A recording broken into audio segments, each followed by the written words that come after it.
ಮಾಳವಿಕಾ ಮನ್ವಂತರ ವಿಶೇಷ ಕಾರ್ಯಕ್ರಮಕ್ಕೆ ಮತ್ತೊಮ್ಮೆ ಸ್ವಾಗತ ವೀಕ್ಷಕರೇ. ಕಿರುತೆರೆ ಹಿರಿತೆರೆ ಎಲ್ಲ ಕ್ಷೇತ್ರದಲ್ಲೂ ತಮ್ಮನ್ನು ತಾವು ತೊಡಗಿಸಿಕೊಂಡಿದ್ದಾರೆ. ಜೊತೆಗೆ ಸಾಮಾಜಿಕ ಕಳಕಳಿಯ ಚಟುವಟಿಕೆಯಲ್ಲಿ ತಮ್ಮನ್ನು ತಾವು ತೊಡಗಿಸಿಕೊಂಡು ಹಲವಾರು ಜೀವನಗಳನ್ನು ಸುಗಮ ಮಾಡುವಂತಹ ಪ್ರಯತ್ನವನ್ನು ಮಾಡ್ತಿದ್ದಾರೆ. ಮಾಳವಿಕಾ ಅವ್ರ ಜೊತೆ ಇನ್ನಷ್ಟು ಮಾತಾಡೋಣ. ರಾಜಕೀಯ ರಂಗ ಪ್ರವೇಶ ಮಾಡಿದ್ದಾರೆ. ಸೊ ಮಾಳವಿಕಾ ಅವರೇ, ಈಗಾಗಲೇ ಬ್ರೇಕ್ಗೆ ಮುಂಚೆ ಹೇಳ್ತಾ ಇದ್ರಿ ಜಯಲಲಿತಾ ಅವರು ಕೆಲವೊಂದು ವಿಷಯದಲ್ಲಿ ಇಷ್ಟ ಆಗ್ತಾರೆ ಅಂತ. ಮಹಿಳೆಯರ ಬಗ್ಗೆ ನಾವು ಮಾತಾಡೋದಾದ್ರೆ ಇವತ್ತಿನ ರಾಜಕೀಯ ಸಿಚುವೇಶನ್ ಅಲ್ಲಿ, ರಾಜಕೀಯ ಸ್ಥಿತಿಯಲ್ಲಿ ಮಹಿಳೆಯರ ಪಾತ್ರ ರಾಜಕೀಯದಲ್ಲಿ ಎಷ್ಟು ಮುಖ್ಯ ಅಂತೀರ? ಸಮಾನವಾಗಿರಬೇಕು. ಪುರುಷರು ಮತ್ತು ಸ್ತ್ರೀಯರದು ಇಬ್ಬರಿಂದ ಒಳಗೊಂಡ ಸಮಾಜವಲ್ವಾ, ಹಾಗಾಗಿ ಸಮಾನವಾಗಿರಬೇಕು. ಆದರೆ ಸಮಾನತೆಯ ಯಾವ ಒಂದು ಮೈಲಿ ದೂರದಲ್ಲಿದೆ. ಸಮಾನತೆ ಅನ್ನೋದು ಹತ್ತಿರದಲ್ಲಿ ಕಾಣಿಸ್ತಾನೆ ಇಲ್ಲ. ಎಷ್ಟು ದೂರ ನೋಡಿದ್ರು ಆ ಸಮಾನತೆ ಕಾಣಿಸ್ತಾ ಇಲ್ಲ.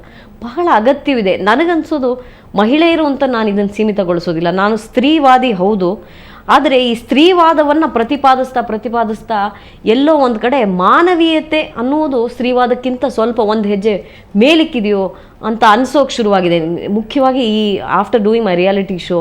ಸೊ ನಾವು ಮಾನವೀಯತೆಯಿಂದ ದೃಷ್ಟಿಯಿಂದ ನೋಡೋದಾಗಿದ್ರೂ ಸರಿ, ಸ್ತ್ರೀವಾದದ ದೃಷ್ಟಿಯಿಂದ ನೋಡೋದಾಗಿದ್ರೂ ಸರಿ, ಈ ಸಮಾಜಕ್ಕೆ ಹಿಂತಿರುಗಿಸಿ ಯಾರಿಗೆ ಕೊಡೋಕೆ ಸಾಧ್ಯ? ಮುಖ್ಯವಾಗಿ ಮಧ್ಯಮ ವರ್ಗ. ಈ ಮಧ್ಯಮ ವರ್ಗ ಮನೆಯಲ್ಲಿ ಕೂತ್ಕೊಂಡು ಚರ್ಚೆ ಮಾಡುತ್ತೆ ವಿನಃ ಹೊರಗಡೆ ಬಂದು ಓಟು ಹಾಕಲ್ಲ, ರಾಜಕೀಯನೂ ಪ್ರವೇಶ ಮಾಡಲ್ಲ. ನಾವೆಲ್ಲ ರಾಜಕೀಯ ಪ್ರವೇಶ ಮಾಡಿದ್ರೆ ಫೇಸ್ಬುಕ್ ತುಂಬ ಟೀಕೆ ಅಂತೂ ಮಾಡ್ತಾರೆ. ಸೊ ನನಗನ್ಸೋದು ಮಹಿಳೆಯರು ಖಂಡಿತ ಭಾಗವಹಿಸಬೇಕು. ಅದರಲ್ಲೂ ಮುಖ್ಯವಾಗಿ ವಿದ್ಯಾವಂತರು, ಇವತ್ತಿನ ಈ IT BTಗಳನ್ನು ತುಂಬಿಕೊಂಡಿರುವಂತಹ ಯುವಕರು, ಯುವಜನ ಅಂತ ನಾನು ಹೇಳೋದು ಈಗಾಗಲೇ ಹೇಳಿದಾಗೆ 30 ರಿಂದ 45 ವರ್ಷ, that's the prime of our age. ಆ ಥರದವರು ರಾಜಕೀಯ ಆಸಕ್ತಿಗಳನ್ನು ಬೆಳೆಸ್ಕೋಬೇಕು. ಈ ರಾಜಕಾರಣಿ ಸರಿ ಇಲ್ಲ, ಆ ರಾಜಕಾರಣಿ ಸರಿ ಇದ್ದಾನೆ, ಇವರೆಲ್ಲ ಭ್ರಷ್ಟರು, ನೀವು ನಮಗೆ ತುಂಬ ಇಷ್ಟ, ಆದರೆ ಈ ಭ್ರಷ್ಟರ ಮಧ್ಯೆ ಯಾಕೆ ಹೋಗಿ ಸೇರ್ಕೊಡ್ರಿ ಅಂತ ಹೇಳ್ತಾರೆ. ನಾನು ಒಂದು ಪರ್ಕೆ ತಂದಿದ್ದೀನಿ ಕ್ಲೀನ್ ಮಾಡೋಕ್ಕೆ, ನನ್ನ ಕೈಲಾದಷ್ಟು ಕ್ಲೀನ್ ಮಾಡಿ ಹೋಗ್ತೀನಿ. ಅಟ್ಲೀಸ್ಟ್ ನನ್ನ ರೂಮನ್ನು ನಾನು ಕ್ಲೀನ್ ಮಾಡ್ಕೋತೀನಲ್ವ. ಎಷ್ಟು ಸಾಧ್ಯನೋ ಅಷ್ಟು ನಾವು ಎಲ್ಲರೂ ಬಂದಾಗ ಇದು ಸರಿ ಹೋಗುತ್ತೆ. ಸುಮ್ಮನೆ ದೂರದಿಂದ ಕೂತ್ಕೊಂಡು ಎಲ್ಲರೂ ದೂಷಿಸೋದು ಲಾಭ ಇಲ್ಲ ಅಂತ ಅನಿಸುತ್ತೆ. ಎಲ್ಲರೂ ಭೂಮಿಕೆಯನ್ನು ನಿಭಾಯಿಸಬೇಕು. ಮೊದಲು ವೋಟ್ ಮಾಡೋದ್ರ ಮೂಲಕವಾಗಿ, ಎರಡನೇದು ರಾಜಕೀಯವನ್ನು ಪ್ರವೇಶ ಮಾಡೋದ್ರ ಮೂಲಕವಾಗಿ. ಯುವ ಜನರ ಸಂಘಟನೆ ಮತ್ತು ಯುವ ಜನರ ಪ್ರಜ್ಞೆ ಏನಿದೆ ಅದು ಬಹಳ ಮುಖ್ಯ ಅಂತ ಅನ್ಸುತ್ತೆ ಈ ಪ್ರಸ್ತುತ ರಾಜಕೀಯ ಪರಿಸ್ಥಿತಿಯಲ್ಲಿ. ಕೆಲವೊಂದು ಅಪವಾದ ಇದೆ ಚಿತ್ರರಂಗದಲ್ಲೂ ಕೂಡ, ಆಮೇಲೆ ರಾಜಕೀಯ ರಂಗದಲ್ಲೂ. ಅಂದ್ರೆ ವಿದ್ಯಾವಂತರು ಅಂದ್ರೆ ಹೆಚ್ಚಿಗೆ ಓದ್ಕೊಂಡ್ರಲ್ಲ ಅಂತ ಆ ಅಪವಾದಕ್ಕೆ ಅಪವಾದ ನೀವು.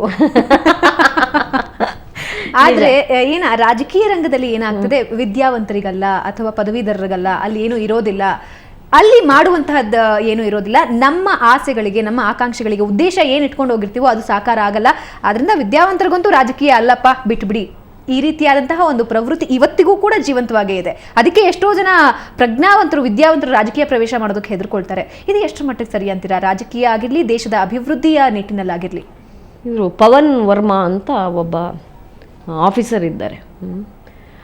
ಅವರು 2-3 ಪುಸ್ತಕಗಳನ್ನು ಬರೆದಿದ್ದಾರೆ. ನನ್ನ ಮೇಲೆ ಬಹಳ ಪ್ರಭಾವ ಬೀರಿದಂತಹ ಪುಸ್ತಕಗಳು. ನನ್ನ ಮೇಲೆ ಪ್ರಭಾವ ಬೀರಿದಂಥ, ನಾನು ಈ ಕತೆ ಕಾದಂಬರಿ ಹೆಚ್ಚು ಓದೋದಿಲ್ಲ. ನಾನು ಓದೋದು ನಾನ್ ಫಿಕ್ಷನ್ ಅಂತ ಹೇಳ್ತಾರಲ್ವ, ರಾಜಕೀಯಕ್ಕೆ ಸಂಬಂಧಪಟ್ಟಿದ್ದು ಅಥವಾ ಆರ್ಥಿಕ ವ್ಯವಸ್ಥೆಗೆ ಸಂಬಂಧಪಟ್ಟಿದ್ದು, ಎಕನಾಮಿಕ್ಸ್ ಇರ್ಬೋದು, ಅವರ ಪಾಲಿಟಿಕ್ಸ್, ಇಂಟರ್ನ್ಯಾಷನಲ್ ಪಾಲಿಟಿಕ್ಸ್. ಹಾಗೆ Pavan Varma is one person ನನ್ನ ಮೇಲೆ ತುಂಬ ಪ್ರಭಾವ ಬೀರಿದ ರೈಟರ್. ಮತ್ತೊಬ್ಬ writer Arundhati Roy. Her essays have made a lot of impact on me. ಈ Pavan Varma the great Indian middle class ಅಂತ ಒಂದು ಬುಕ್ ಬರೀತಾರೆ.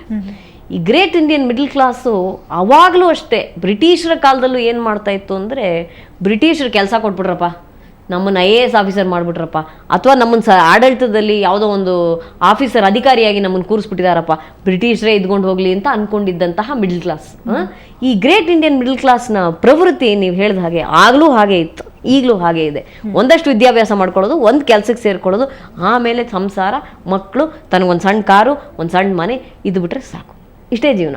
ಕೂತ್ಕೊಂಡು ದುಡ್ಸೋದು ಈಸಿ ಟು ಅಲ್ಲ, ಇದು ಭಾಳ ಈಸಿ ಕೆಲಸ. ದಿನ ನ್ಯೂಸ್ ಪೇಪರ್ ಓದೋರು ಅವರೇ, ಓ ಇವನು ಹೀಗ, ಓ ಅವನು ಹಾಗ ಅಂತ ದಿನ ಕೂತ್ಕೊಂಡು ನ್ಯೂಸ್ ಪೇಪರ್ ಓದ್ತಾ ಎಲ್ಲ ರಾಜಕಾರಣಿಗಳು ಬೈತಾ ಕೂತಿರೋದು. ಆದರೆ ಅದನ್ನೆಲ್ಲ ಬಿಟ್ಟು ಈ ಯಾರನ್ನ ಇವ್ರು ದೂಷಿಸ್ತಾ ಇದ್ದಾರೋ ಅವ್ರು ಮಾಡಿರೋ ತ್ಯಾಗದ ವಿಚಾರ ಇವ್ರು ಯಾರೂ ಮಾಡೋದಿಲ್ಲ ಅಲ್ವಾ. ಅವ್ರು ಹೇಗೆ ತಮ್ಮ ಕುಟುಂಬಗಳನ್ನ ಬಿಟ್ಟಿರ್ಬೋದು, ಅಥವಾ ಇವ್ರ ಥರ ಕೆಲಸನ ಬಿಟ್ಟು ಬಂದಿರಬಹುದು, ಈ ವಿಚಾರ ಯಾರೂ ಮಾಡೋದಿಲ್ಲ. It's important to enter public life and then discuss. ಸುಮ್ಮನೆ ಮನೇಲಿ ಕೂತು armchair intellectualism I don't buy. ಅಲ್ಲ, ವಿದ್ಯಾವಂತರಿಗೆ ಎಷ್ಟು ಮುಖ್ಯ ಅಂತಾರೆ. ಇವಾಗ ನೀವು ರಾಜಕೀಯ ರಂಗ ಪ್ರವೇಶ ಮಾಡಿದ್ರೆ ನಿಮ್ದೇ ಆದಂತಹ ಒಂದು ಕನಸು. ವಿದ್ಯಾವಂತರೇ ಬರ್ಬೇಕಲ್ವಾ. ಅಣ್ಣಾ ಹಜಾರೆ ಅವರ ಕೂಗಿಗೆ ಎಷ್ಟು ಜನ ಹೋಗೊಟ್ರು. ಇವರೆಲ್ಲ ವಿದ್ಯಾವಂತರು. ಅದೇ ವಿದ್ಯಾವಂತರು ಈ ರಾಜಕೀಯಕ್ಕೆ ಬಂದರೆ ತಾನೇ ರಾಜಕೀಯ ಬದಲಾಗೋದು. ಸುಮ್ಮನೆ ಮನೇಲಿ ಕೂತು ಮಾತನಾಡಿದ್ರೆ ಹೇಗೆ? ಓಕೆ, ನೀವಂತೂ ರಾಜಕೀಯ ಪ್ರವೇಶ ಮಾಡಿದ್ದೀರಾ. ನಿಮ್ಮ ಕನಸುಗಳೇನು? ಅಂದ್ರೆ ಪ್ರತಿಯೊಬ್ಬರು ರಾಜಕೀಯ ಪ್ರವೇಶ ಮಾಡ್ಬೇಕು, ಅದರಲ್ಲೂ ಕೂಡ ಕೆಲವೊಂದು ಆಸೆಗಳನ್ನ ಇಟ್ಕೊಂಡಿರ್ತಾರೆ ಯಾರೇ ರಾಜಕೀಯ ಪ್ರವೇಶ ಮಾಡಿದ್ರು. ನಿಮ್ಮ ಆಸೆಗಳೇನು? ಸಮಾಜಕ್ಕೆ ಇಂತಹದ್ದು ಮಾಡಬೇಕು ಅಂತ ಅಥವಾ ಆ ಥರದ ಆಸೆಗಳೇನಿವೆ? ಕೆಲವೊಂದು ಮುಖ್ಯವಾದ ವಿಚಾರಗಳಿದೆ. ಒಂದು ಆರೋಗ್ಯ, ಪ್ರಾಥಮಿಕ ಆರೋಗ್ಯ, ಮತ್ತೊಂದು ಮಹಿಳಾ ಮತ್ತು ಮಕ್ಕಳ ಕಲ್ಯಾಣ. ಇದೆರಡು ಯಾವಾಗಲೂ ಪ್ರಸ್ತುತವಾಗಿರುತ್ತೆ ನಮ್ಮ ದೇಶದಲ್ಲಿ ಅಲ್ವಾ? ಶಿಕ್ಷಣ ಅದು ಸೇರಿಸ್ಕೋಬೇಕಾಗುತ್ತೆ. So health, education, women and child welfare, ಈ ವಿಚಾರಗಳು ಯಾವಾಗಲೂ ಪ್ರಸ್ತುತವಾಗಿರುತ್ತೆ. ಯಾಕೆಂದರೆ 1 billion+ is the population of this country. It is very difficult to administer a country like this. ಈ ದೇಶದ ಆಡಳಿತ ಮಾಡೋದು ಬಹಳ ಕಷ್ಟ ಇದೆ. 1 billion+ ಅಲ್ವಾ ನಮ್ಮ ಜನಸಂಖ್ಯೆ. ಈ ಜನಸಂಖ್ಯೆಗೆ ಬೇಕಾಗಿರುವಂತಹ ಅವರ ಮೂಲಭೂತವಾದ ಏನೇನು ನೀಡ್ಸ್ ಇರ್ತವೆ ಅವಕ್ಕೆ ಸರ್ಕಾರ ಅವನ್ನ ಪ್ರೊವೈಡ್ ಮಾಡೋದು ಬಹಳ ಕಷ್ಟ ಇದೆ. ಹಾಗಾಗಿ it will always B these 3 ನನಗನ್ಸೋದು. ಮಹಿಳಾ ಮತ್ತು ಮಕ್ಕಳ ಕಲ್ಯಾಣ, ಆರೋಗ್ಯ, ಶಿಕ್ಷಣ, ಇವು 3 ಯಾವಾಗಲೂ ಪ್ರಸ್ತುತವಾಗಿರುತ್ತೆ. ನನಗೂ ಬಹಳ ಪ್ರಿಯವಾದ 3 ಸಬ್ಜೆಕ್ಟ್ಸ್ ಇವೆ. ಆಮೇಲೆ ಕೆಲವೊಂದು ಸಲ ಏನಾಗುತ್ತೆ, ಕೆಲವು ವಿದ್ಯಾವಂತರೇ ಆಗಿರಲಿ ಅಥವಾ ಕೆಲವೊಂದು ಉದ್ದೇಶಗಳನ್ನ, ದೇಶ ಉದ್ಧಾರ ಮಾಡುವಂತಹ ಉದ್ದೇಶಗಳನ್ನ ಇಟ್ಕೊಂಡು ರಾಜಕೀಯಕ್ಕೆ ಬರೋರು ಎಲ್ಲೋ ಒಂದ್ ಕಡೆ ತಣ್ಣಗಾಗೋಗ್ತಾರೆ.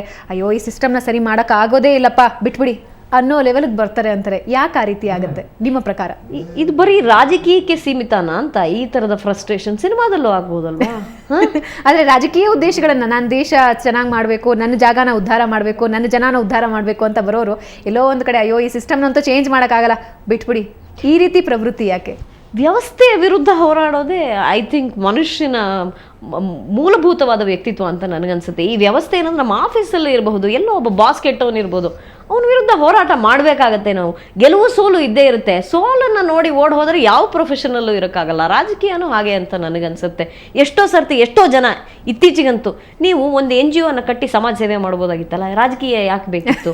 ರಾಜಕೀಯ ಯಾಕೆ ಬೇಕಿತ್ತು ಅಂದರೆ ಹೆಚ್ಚಿನ ಜನರನ್ನು ರೀಚ್ ಮಾಡೋದಕ್ಕೆ. NGO, ಸಮಾಜ ಸೇವೆ ಇದೆಲ್ಲ ನಾನು ಮಾಡಿದ್ದೀನಿ, ಮಾಡದೇ ಇಲ್ಲ.